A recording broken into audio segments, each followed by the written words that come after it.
பிரைஸலோட கர்த்தருக்கு ஸ்தோத்திரம். தேவனுக்கு மகிமை. தேவனுடைய பிள்ளைகளே, தேவனுடைய வார்த்தை வெளிப்பட்ட நேரத்தில் தேவனுடைய வார்த்தையிலிருந்து அநேக காரியங்களை நாம் கற்றுக்கொள்ள போகிறோம்.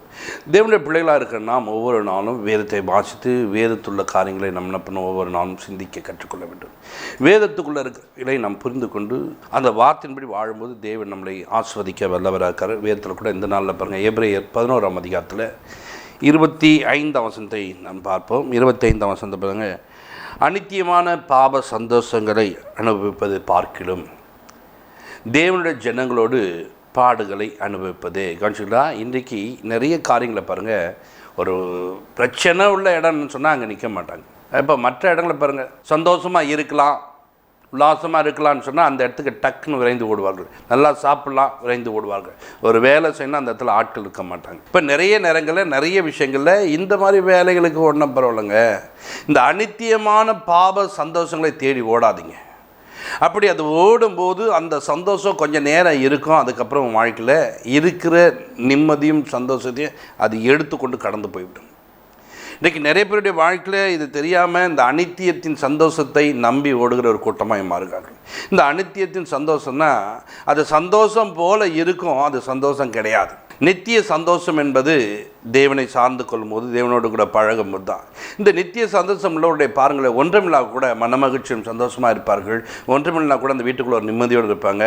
ஒரு சிலர் பாருங்கள், இந்த அநித்தியத்தின் சந்தோஷத்தை விரும்புகிறவங்க வீடு நிறைய பொண்ணு பொருளெல்லாம் இருக்கும், ஆனால் வீட்டுக்குள்ளே பிரச்சனையோடு இருப்பாங்க. கணவன் மனைவிக்குள்ளே நல்ல ஐக்கியம் இருக்காது. எப்போ பாரு பிரச்சனையோடு வாழ்ந்து கொண்டிருப்பாங்க. காரணம்னா அநித்தியத்தின் சந்தோஷம் உள்ள இருக்கும். கொஞ்ச நேரம் அந்த தேவைகள் உள்ள நேரம் மாத்திரம் மகன மகிழ்ச்சி சந்தோஷமாக இருக்கும். அதுக்கப்புறம் பார்த்திங்கன்னா எப்போதும் போல் அவங்க செயலை போயிடுவாங்க. பார்க்கும்போது அது கஷ்டமாக இருக்கும். ஏன் இப்படி இருக்கிறோம் நம்ம குடும்பத்தில்னா, அது அநித்தியத்தின் சந்தோஷம். நித்திய சந்தோஷத்துக்குள்ளே நீங்கள் பிரவேசிக்க கற்றுக்கணும். அப்போ நித்திய சந்தோஷம் எங்கே வரும்? தேவனை தேடும்போது, தேவ சமூகத்தை அண்டிக்கொள்ளும் போது, தேவனோடு கூட ஐக்கியப்படும் போது மட்டும்தான் அது வரும். அதை யாரும் விரும்புவதில்லை, அந்த காரியங்களை தேடுவதில்லை. பாருங்கள், நிறைய நேரங்களில் இந்த அநித்தியத்தின் சந்தோஷத்தை தேடி ஒரு கூட்டம் ஓடிக்கொண்டிருக்கிறது. அந்த ஓடுகிற ஒரு கூட்டத்தை பாருங்கள், எங்கே ஓடுதுன்னு சொன்னால் பார்த்திங்கன்னா, இங்கே இருக்கிறத விட டக்குனு பாருங்கள் சர்ச்சையை முடிச்சுட்டு ஒரு சிலர் நான் பார்ப்பேன். அவங்க பாருங்கள், அந்த ஒரு சிலர் மேலே ரசிகராய் கொண்டு அவங்க கூட இருந்தோம்னா நம்மளுக்கு ஏதாவது கிடைக்குன்ற மாதிரி ஒரு ஈர்ப்பு அவங்களுக்கு. ரசிகர் மன்றத்தில் ஐக்கியம் வைத்து கொண்டு அங்கே பாருங்கள், படங்கள் போட்டவுடனே அங்கே போய் உட்காந்துருவாங்க. ஒரே ஆர்ப்பாட்டம், பயங்கரமாக இருப்பாங்க. கொஞ்சம் நம்பது பாருங்கள், சிம்பிளாக வருவாங்க. என்னென்னா அந்த இடத்துல என்ன இருக்காது, அந்த சந்தோஷம் முடிந்து போய்விடும். அந்த சந்தோஷம் இருக்காது. அதற்காக பாருங்கள், அந்த நாள் எப்பொழுது வரும்னு சொல்லிட்டு எதிர்பார்த்து கொண்டு அதுக்கு பல பணங்களை செலவு பண்ணி பேனர்கள் அடித்து எல்லா சந்தோஷம், அடுத்த நாள் பாருங்கள் அதுக்கப்புறம் சைலண்ட்டாக வருவாங்க. நான் ஒரு நாள் போகிறேன், ஒரு சபை விசுவாசியாக இருக்கிறவன் அவன் பார்த்தா என்னை பார்த்தா எப்போயுமே ஸ்தோத்திரம் பண்ணுவான், எல்லாம் பண்ணுவான். ஐயா எப்படிங்க நல்லா இருக்கையா, சர்ச்சில் எங்கள் சர்ச்சில் இப்படி எல்லாம் இருக்குது அப்படின்னு அப்போ ரொம்ப இதுவாக பேசுவான். ஒரு நாள் அவனை பார்க்கும்போது ஒரு படம் ரிலீஸ் ஆகுது, அந்த இடத்துல அவன் இருக்கிறான். நான் அங்கேருந்து தூரத்தில் பார்த்துட்டேன். அவனை பார்த்துட்டு வண்டியில் போகிறோம், பார்த்துட்டு போயிட்டு அப்புறம் எங்கேப்பா அப்படின்ட்டு, நான் எங்கெங்கேயோ பார்த்து, எங்கே இல்லையா நான் அந்த தேட்டரை பார்த்தணுன்னே அப்படின்னு அப்படி சொல்லவுடனே அந்த தம்பி சொல்கிறான், இல்லவே இல்லையா, அங்கெல்லாம் நான் போக மாட்டேன், அந்த வழியாக அப்படி போயிருப்பேன், டீ சாப்பிட போயிருப்பையா. ஆனால் அவன் போனான், உள்ளே போனால் நான் பார்த்தேன், அந்த இடத்துல மேலவாதியத்தோடு உள்ளே போகிறானுங்க முதல் நாள். அப்போ அவன் பாருங்கள் இல்லைன்னு சொன்னான்.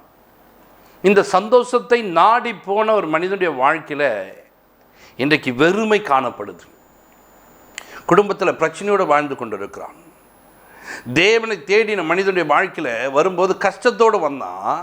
தேவனை தேட தேட தேட நீ கேட்குற எப்படி இருக்குங்க, நல்லா இருக்கிறையா, நீ நல்லா சாப்பிட்றியா, குடும்பத்தில் ரொம்ப சந்தோஷமாக இருக்கிறேன். தேவனோடு இருக்கிறவனுக்கு நித்திய சந்தோஷத்தை ஆண்டவர் வைத்திருக்கிறார்.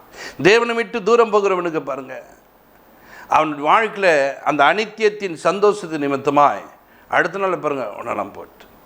இன்றைக்கி அப்படி தான் என்ன பாருங்கள், சேப்பாங்க சேலத்தில் பார்க்குறேன். ஒரு சிலரை பார்க்கும்போது பார்த்திங்கன்னா அவ்வளோ முக்கியத்துவம் கொடுத்து ஓடுவாங்க. அதுக்கு எவ்வளோ டிக்கெட்டாக இருந்தாலும் அதுக்கு நேரம் பார்க்குற அந்த ஸ்ட்ரீட்டில் அவ்வளோ வேகமாக விரைந்து ஓடுது. ஏன் நேராச்சு நேராச்சு நேராச்சுன்ட்டு அவ்வளோ டிராஃபிக்கில் பூந்து அடிச்சு ஓடி உள்ளே போய் நிற்கிறாங்க. நான் தான் பார்த்தேன், இந்த மாதிரி ஆலயத்துக்கு ஒரு நாள் லட்சம் ஓடி இருப்பார்களா, இந்த மாதிரி ஆலயத்துக்கு ஒரு நாள் லட்சம் போயிட்டு ஐயோ பாட்டு தொடங்கிட்டு இருப்பாங்களே, ஸ்தோத்திரம் தொடங்கிட்டு இருப்பாங்களே, இப்போது என்ன பண்ண அங்கே பாடத்தை கேட்டுருமே அப்படி ஓடந்து உண்டா, அவங்கள பாட்டு தான் பண்ணிப்பாங்க. இப்போ முட்டி போட்டு சோதனம் பண்ணுவாங்க. இப்போ என்ன பண்ணுவாங்க, பாட்டு போடுவாங்க. இப்போ ஆறாவது தான் போயிருங்க. அவ்வளோ அழகாக பொறுமையாக வந்து சும்மா நானும் ஒரு அட்டனன்ஸை போட்டேன்னு சொல்லிட்டு போட்டுட்டு போகிறேன். எது நித்தியமோ நித்தியத்துக்குள்ளே அசட்டியாக பண்ணுறீங்க. அனித்தியத்துக்குள்ள ரொம்ப கவனமாக ஓடுறீங்க, ரொம்ப கவனமாக நடக்கிறீங்க. இந்த அனித்தியத்தின் பாப சந்தோஷத்தை மோசே வெறுத்தார். அவருக்கு பாருங்கள் எவ்வளோ பெரிய சந்தோஷம். அவர் நினச்சனா எகிப்துக்கு முழுவதுக்கும் அவர் தான் ராஜாவாய் மாறியிருப்பார். அதை அவர் விரும்பவில்லை. அந்த சந்தோஷத்தை பார்க்கலாம், அந்த ராஜ மேன்மையை பார்க்கலாம், இங்கே இருக்கிற ஜனங்களோட பாவத்தோடு வாழ்கிற இந்த ஜனங்களோட விட அதை விட தேவனுடைய காரியங்களை நான் தெரிந்து கொண்டு தேவ ஜனங்களோடு நான் துன்பத்தை என்ன பண்ண தெரிந்து கொள்கிறேன்னு சொல்லிட்டு தேவ ஜனங்கள் அடிமையாக இருக்காங்க, இவர் அடிமையாக மாறுகிறார். தேவ ஜனங்கள் பாருங்கள் அங்கே ஒரு குறிப்பிட்ட இடத்தை தாண்டி வர முடியாது.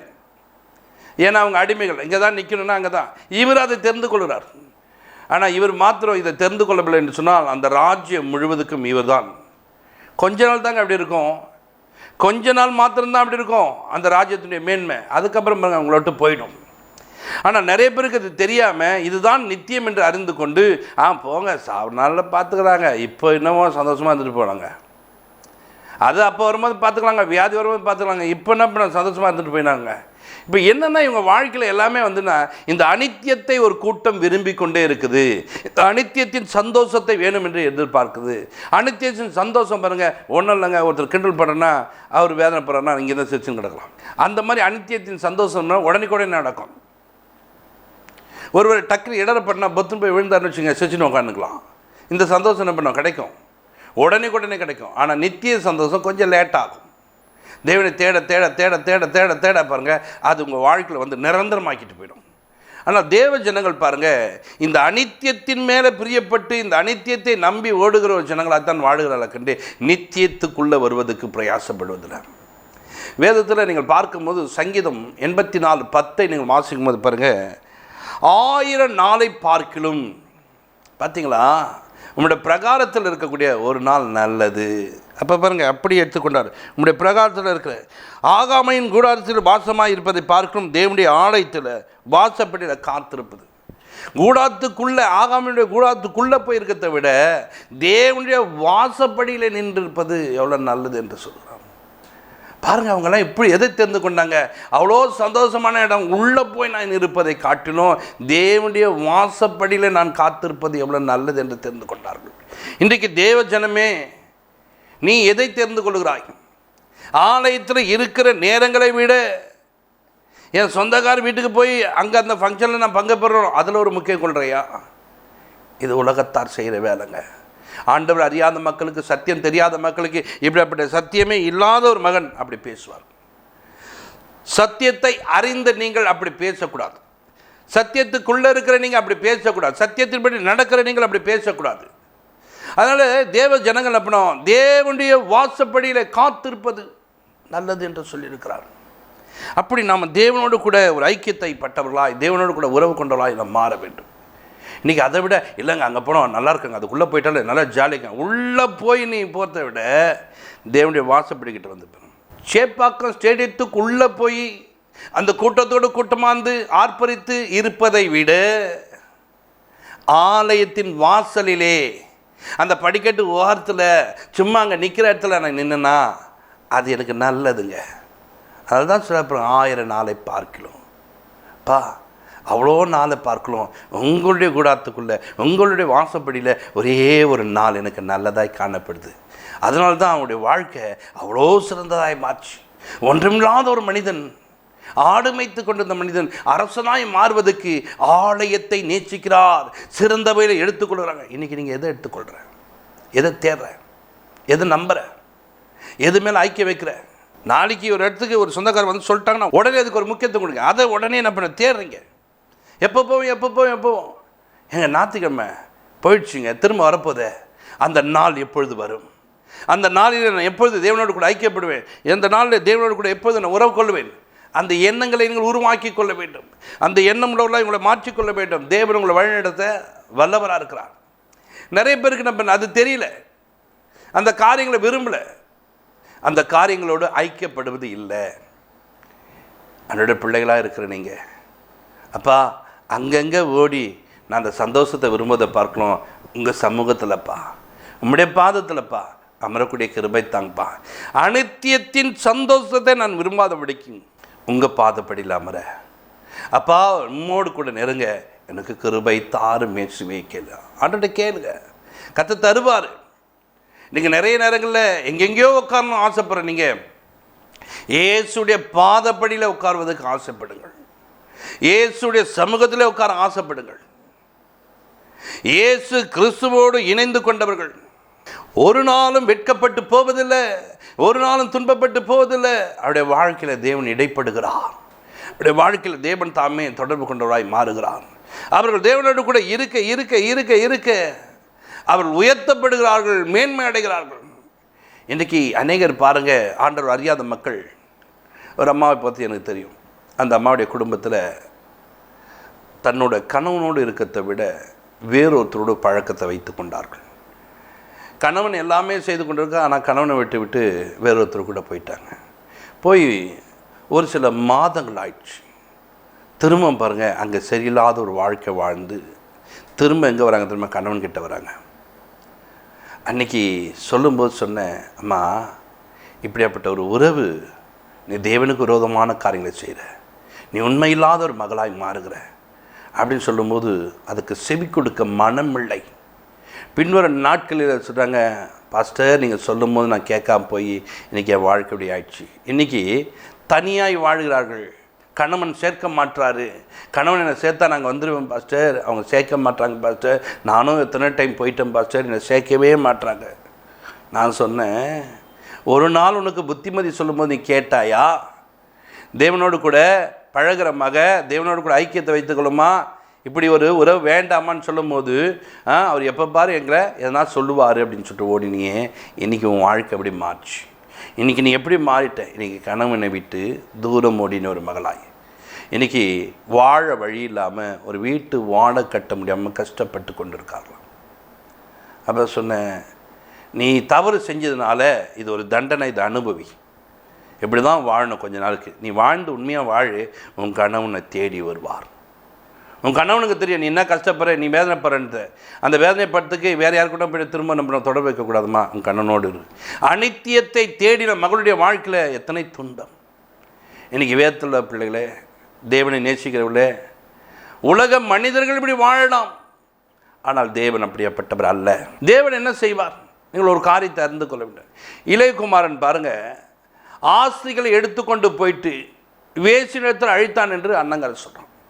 அப்போ அப்படி அழித்த ஒரு மகன், ஒன்றமில்லாமல் ஆக்கின மகன், அனித்தியத்தை விரும்பின ஒரு மகன், அனித்தியத்துக்கு பின்னாடி ஓடின ஒரு மகன் திரும்ப வரும்போது, தகப்பன் வீட்டை நோக்கி வரும்போது, தகப்பன் இடத்துல வரும்போது, தகப்பன் என்ன செய்கிறார் தெரியுமா? ஓடி வருகிறார், அணைத்து கொள்ளுகிறார், வேண்டியதை கொடுக்கிறார். இதுதான் தகப்பனுடைய அன்பு. இதுதான் நம்முடைய தேவன் செய்யக்கூடியவர். மனிதர்களோ நீ எனக்கு விரோதமாய் பாவம் செய்து விட்டாயே, மனிதர்களோ என்னை நீ அவமானப்படுத்தி விட்டாயே, மனிதர்களோ பாருங்க, மனிதர்கள் அப்படி தாங்க இருப்பாங்க. ஆனால் தேவன் அப்படியாப்பட்டவர் இல்லைங்க. நீ இன்னைக்கு எந்த அனித்தியத்தை தேடி ஓடி எங்கே நீ இருந்தாலும் இன்றைக்கு நித்திய சந்தோஷத்தை கொடுக்கிற ஒரு தேவன் உன்னை அழைக்கிறார். வா, ஓடி வா, நீ அவருடைய சமூகத்தை கிட்ட வா, அவரோடு கூட நெருங்கு. அப்பா நான் இப்படி போயிட்டேன், தவறு செஞ்சுட்டேன், எனக்கு உதவி செய்யுங்க. பேதுரு நீங்கள் பாருங்கள், ஆண்டவரை விட்டு விலகி போனார். ஜீவனை கொடுப்பேன் என்று சொன்னார், கொடுக்கவில்லை, விலகி ஓடுகிறார். அவரை தெரியாது, சபைக்கு சத்தியம் பண்ண தொடங்கினார். அப்படியாப்பட்ட திரும்ப வரும்போது இந்த கல்லின் மேல் சபையை கட்டுவேன் அப்படின்னு சொன்னது மாத்திரம் இல்லை, என் ஆட்டுக்குட்டிகளை மேய்ப்பாயான்னு சொல்லி அவரை ஊழியத்தில் எடுத்து பயன்படுத்துகிறார். இதுதான் தேவன். மனிதர்கள் உன்னை நம்பி எதுவும் நம்ப மாட்டாங்க. எனக்கு ஒரு மாதிரி பண்ண, நான் உன்னை நம்பி எதுவுமே செய்ய மாட்டேன். ஆனால் தேவனோ உன்னை நம்பி பெரிய பொறுப்பை கொடுப்பார். இன்றைக்கு இந்த நித்திய சந்தோஷத்தை நம்பி நான் வருகிறேன் அப்படின்னு சொல்லிட்டு வாங்க, கர்த்தர் ஆசீர்வதிப்பார். பிதாவே உம்மை நன்றியோடு ஸ்தோத்தரிக்கிறேன். அனித்தியத்தை நம்பி ஓடின ஜனங்கள் நித்திய தேவனை நம்பி, நித்திய சந்தோஷத்தை கொடுக்கிற ஒரு தெய்வத்தை நம்பி ஓடி வர கிருபைத்தார். தேவையில்லாத காரியங்களை, தேவையில்லாத விஷயங்களை ஆண்டவரே ஜனங்கள் ஆண்டவரே நம்பி ஓடி ஏமாந்து போய் நிற்பார்கள்னால் ஆண்டவரே இன்றைக்கு உம்மிடத்துக்கு பக்கமாய் திரும்பும்போது நீர் அவர்களை சேர்த்து கொண்டு அவர்களுக்கு இரக்கம் செய்கிற தேவனாய் நீர் இருக்கிறீர் என்று வேதத்தில் வாசிக்கும். நீர் அவர்களுக்கு இரக்கம் செய்யுங்க. உம்முடைய இரக்கத்தினாலே அவர்கள் நித்திய சந்தோஷத்துக்குள்ள கடந்து வரட்டும். ஆசீர்வதிங்க. பெரிய காட்சி இயேசு கிறிஸ்துவின் ஜெபத்திற்கு நல்ல பிதாவே, ஆமென்.